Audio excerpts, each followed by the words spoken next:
शेवगावच्या शहरातील ढाकणे वस्तीवरील सुळबाच्या ओढ्यात गणेश दिनकर लांडे वय वर्ष 32 साल वडगाव या तरुणाचा आढळला मृतदेह।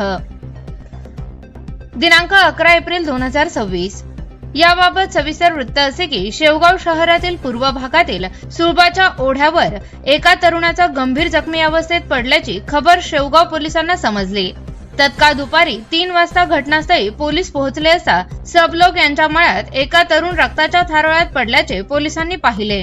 तो जागेवरच गतप्राण झाला होता। अधिक माहिती घेतली असता हा तरुण गणेश दिनकर लांडे वय वर्ष 32 साल वडगावचा असून मृताच्या डोक्याला आणि पायाला गंभीर जखम असून रक्तस्राव झाल्याने मयत झाल्याची प्राथमिक माहिती कळाली।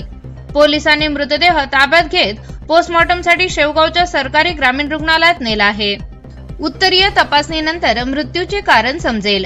दिवसाढवळ्या अशी घटना घडल्याने शेवगाव शहरासह तालुक्यात खळबळ उडाली आहे।